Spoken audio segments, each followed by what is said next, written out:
Your very own Mr. Entertainment. Mark Mulgrew on 107.8 Black Diamond FM. And that'll be me. And if you have just tuned in, I am sitting here in the company of Simon Martinez, a young man from originally from British Honduras. Good afternoon, Simon. Yes, Belize, formerly British Honduras. You're now known to everybody as Belize.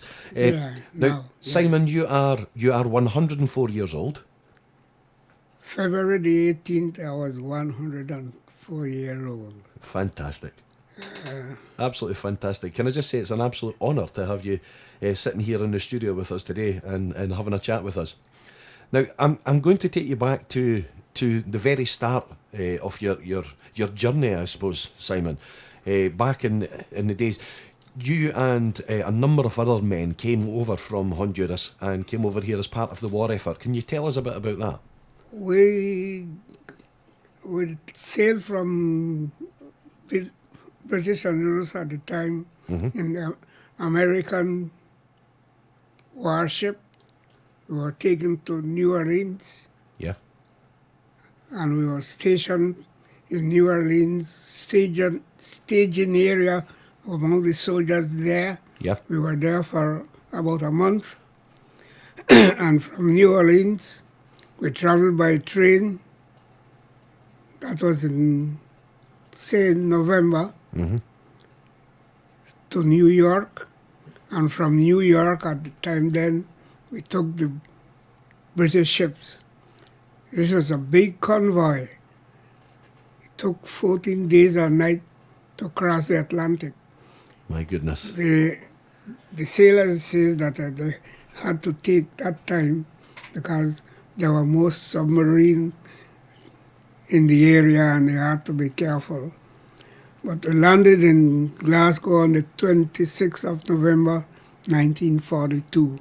1942. It's a few years ago now, Simon. Well,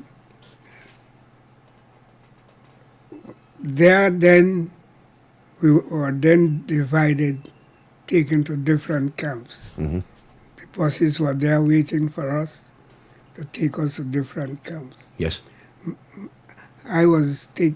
My camp with about 16 men were in 3 miles going into Olapool, a place named Leckmel, on the banks of the Little Loch Broom. Up in the northwest of Scotland, yeah? It was 3 miles going into Olapool. And there was one, Gulspey, about north of Aberdeen. Yeah. And then the very day we landed, right into the snow. Next day we had our breakfast, knee deep in the snow, but we went working immediately. Can I just ask, that must have been a bit of a shock to you, seeing snow for the first time? Well, really, but we knew about this cold weather and the snow that is in Scotland because we get the history back home during our school days. So we were more surprised. But we never bother. We keep on do the job that we come to do. Yeah. It has got to be done. And we were there until 42. And just on the middle of 44, the work finished. The war was about finishing then, and the camps all shut down at the time, and we were brought to Edinburgh to a hostel known as the British Honduras House. Now, can I just ask you, Simon, how many men were brought over at that time? About 800 men came from Belize at the time. 800 men.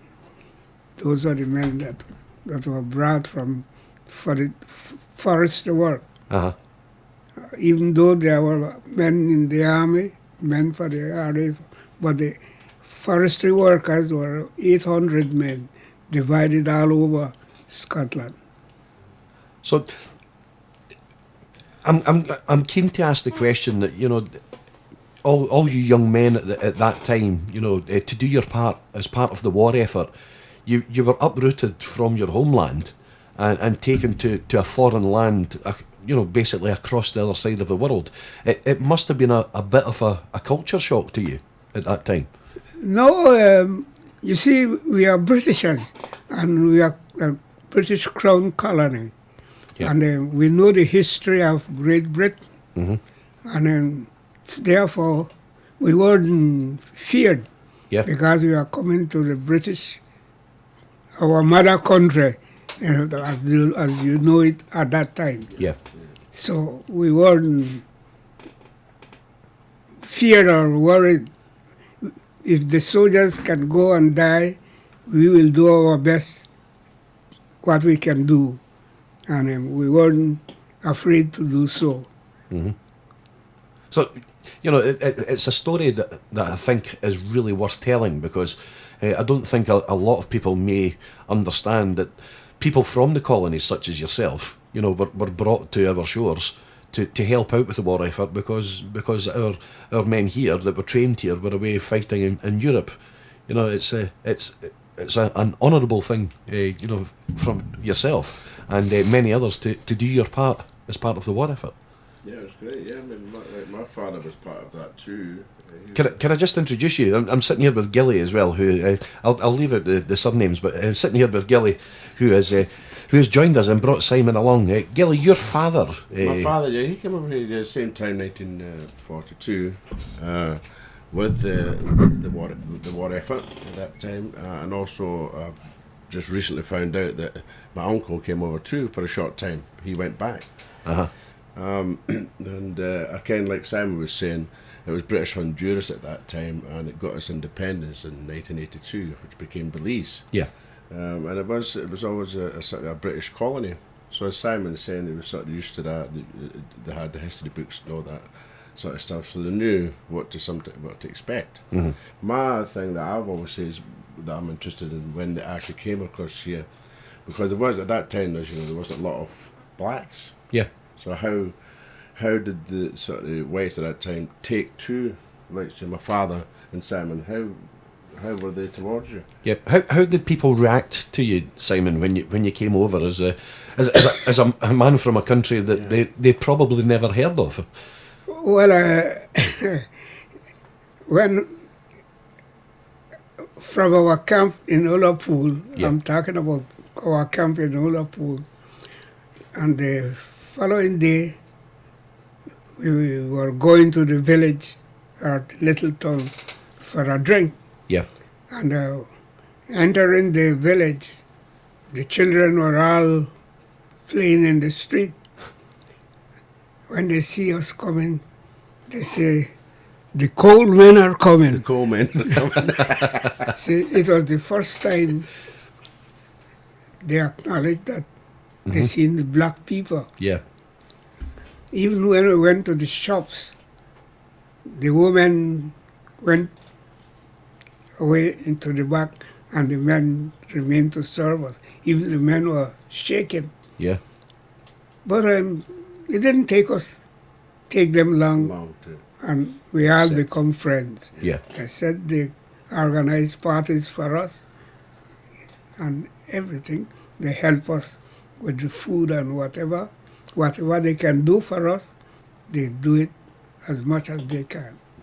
Now, coming towards the end of the war, as you mentioned earlier, you were then brought to Edinburgh to British Honduras House, which I think is in York Place in Edinburgh, and people obviously you took to Scotland so much, and the Scottish people took to you so much that you've decided to stay the rest of your life. Well, even in Edinburgh, in those days, black people were very scarce in Edinburgh. I remember three of us were talking in front of in High Street. Uh-huh. And then this woman says, "Oh, they can speak English." So we turned around and said to her, "We are English spoken and we speak different languages also." So we say, "Oh, that's fine." And eventually we get used to each other Yeah. and we become friends with many people. Life become bright and easy. We all fell in love with each other. All fell in love and All and fell got in on love, well. yes, of Now, course. there's yourself. You came from obviously from the Martinez family, and got the Cutkelvin Cutkelvin family. Cutkelvin family. But there are other families as well you'd like to mention? Well, Simon would know a lot of the families because I remember when I was young, Simon used to come up and visit my father quite often. Simon kept in touch with most of the Honduranian boys that was there at the time. Can you remember some of the families? That's that Simon. Can you remember some of the family names that you used to go and say? Oh, I can't remember the most of them. Sebastian's was one, wasn't it? The Sebastian. boys that all died out, you had Sebastian, you had Twist. Lambe, Uh-huh. you had Hewlett, you had Twist, Peter Smith died lately, you had Vernon, he died not very long ago also, Was that Vernon? Chris Vernon. Chris Vernon, that's right, yeah. I remember him. Then they had, as I said, Jim Christie, Twist, I mentioned Twist, Bull. Son Chelito. Mm-hmm. Sam Shalito, that's the name. Sam Shalito's son, I remember years ago, Sam Shalito's son was a great entertainer here. Right. Sam Shalito Jr. Mhm. came from Newton Grange. Was it Newton Grange, I think this is, wasn't it? Newton Grange, they stayed? Yeah. Shalito, yeah. So a local lad Yeah, it was Sam Shalito, yeah. coming from the background. Now I'm going to play a song just now, and we're going to come back and chat about the rest of your time that you've spent here in Scotland, and also we're going to be talking about the efforts that you're doing to help the youth of Belize as well. Yeah.